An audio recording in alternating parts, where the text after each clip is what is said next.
Mr. Radhakishan Damani, who is an Indian billionaire, a trader, and a businessman, brought a revolution in the field of departmental stores. Any idea which company I'm talking about?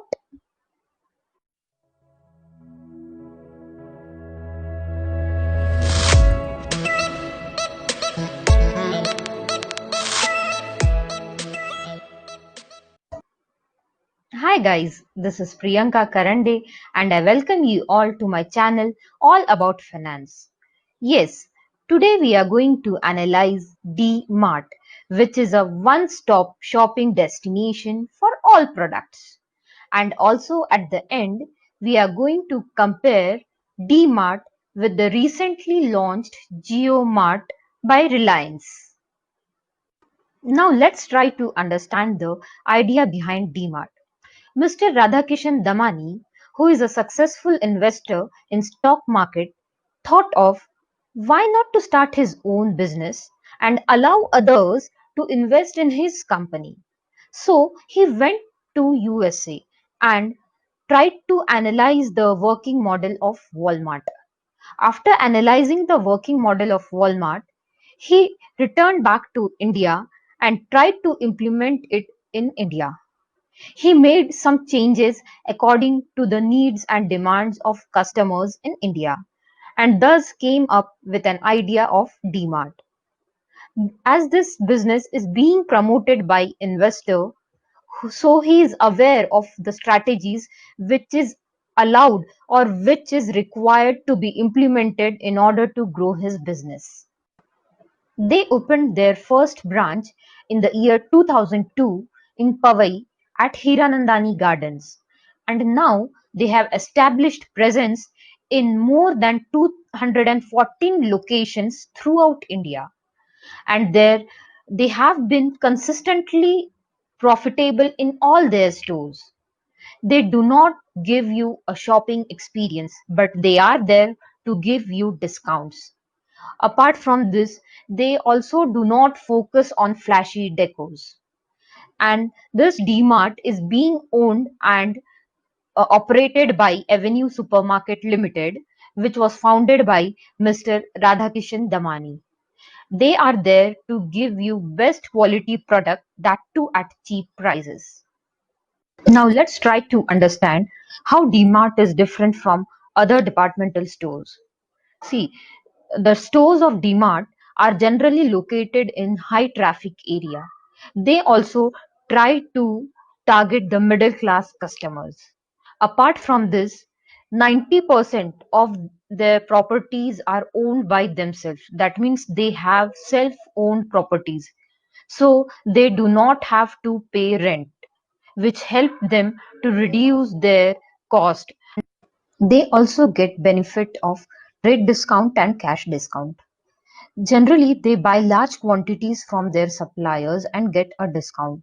So they are able to sell products below MRP and still earn profit. When they are buying from theirs in large quantity, they get a discount, and this discount is called as a trade discount. And when they buy from their suppliers and make the payment to the suppliers as early as possible, they get a cash discount. Here they are able to reduce their interest cost by paying to the suppliers as quickly as possible. In this way, they can pass this benefit to people like you and me. Apart from this, they also have a additional benefit of slotting fee. First, let's try to understand the meaning of slotting fee. Slotting fee is like the entry fee for the product. Suppose you are the supplier or you are the manufacturer of, say, some soap, and you want your soap to be kept at my store. So, you will pay me a fee so that I will keep your product on my shelf. So this is just like the entry fee for the product. So you will pay me the fee and I will keep your products on my shelf. So with the help of this slotting fee, they get an additional benefit or the additional advantage, which is then ultimately passed to the end user. In this way, they have a completely different strategy from other departmental stores. Because of trade discount, cash discount, slotting fee, and no rent expenses, DMart is able to procure its product at very cheap prices or very low prices.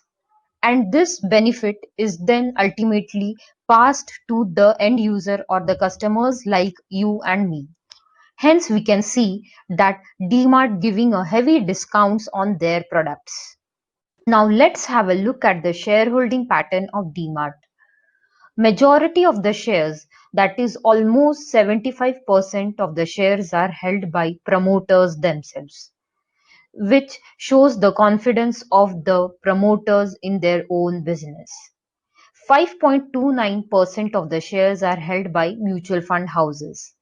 0.37% of the shares are held by insurance companies. 10.42% of the shares are held by FIIs, which is foreign institutional investors. 8.61% of the shares are held by non-institutions, which includes individuals like you and me. One very good thing about this company is that they have no pledged shares. Pledging of shares means promoters take loan against their own shares. And in this case, we can see that promoters have not taken any loan against their shares. So this gives us a thumbs up for this stock. Now let's have a look at the valuation of this company. The market capitalization of DMart is above 1,33,000 rupees in crores. Market capitalization generally gives us the idea about the net worth of the company. The PE ratio of DMart is very high. It is 125.59, whereas the industry PE is only 66.29. So we can say that the stock is very overvalued. PE generally gives us the idea about how much times I am ready to pay of its earning. Face value of this company is rupees 10. Face value is the original value of the stock which is written on the share certificate. Book value of this company is 171.90. Book value is the value as per the books, and this is generally derived from the value of physical assets. The 52-week low and high of this company is between 1370.05 to 2559. 52 weeks low and high is the band between which the prices have moved within a year. The asset turnover ratio of DMart is 204.19%. Asset turnover ratio is the ability of the company to use its assets. It measures the value of revenue relative to the value of its assets. So this was all about the valuation of DMart. Now let's have a look at the past performance of this company.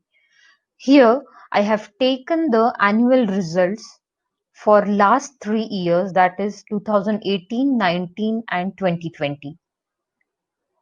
Here we can see that there is a consistent growth in the sales figure or the top line from last 3 years. Also, EBITDA, which is earning before interest and taxes, have increased from last 3 years.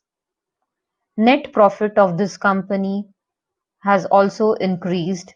But if we compare the quarterly results, then we can see a downfall or a downtrend in the sales figure. Also, the net profit have decreased drastically for this quarter. But the reason behind a sharp fall or a downfall in their figures is mainly because of the lockdown which was imposed from the month of March. Also, the drop in the figure is because their non-essential categories were closed. Let's have a look at the charts of DMart.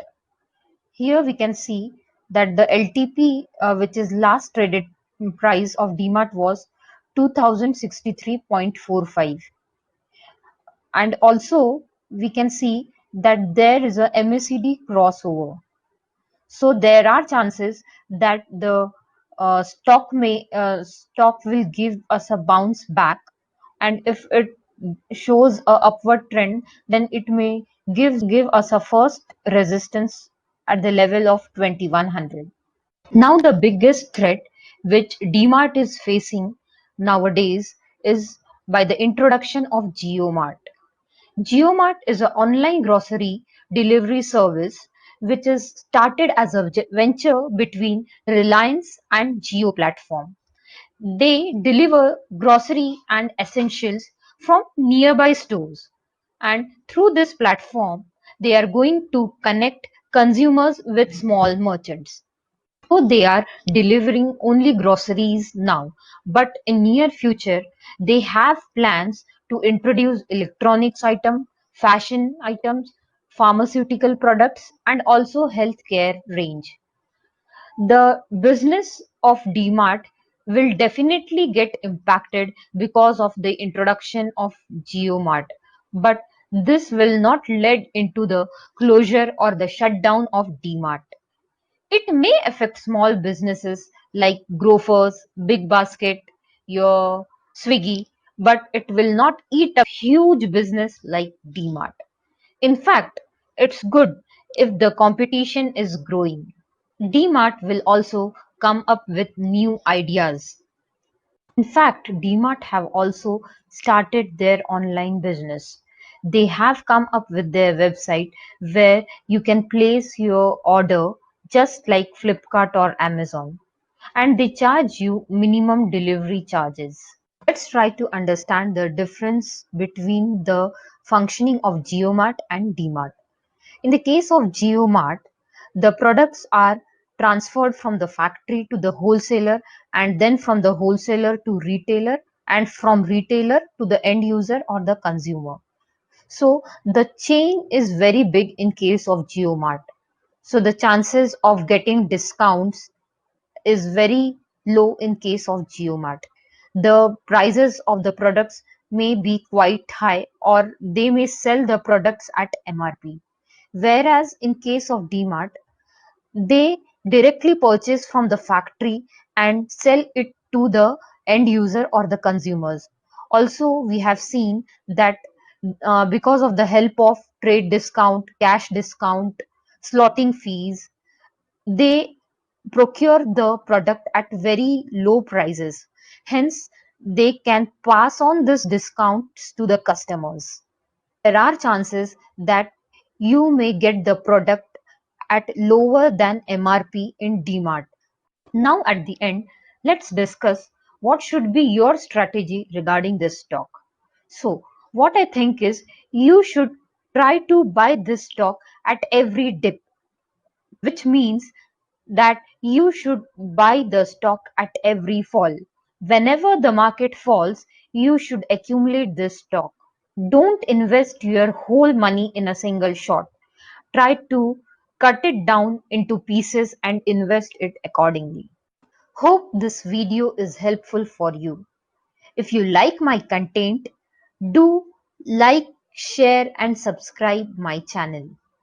Till then, see you. Bye bye.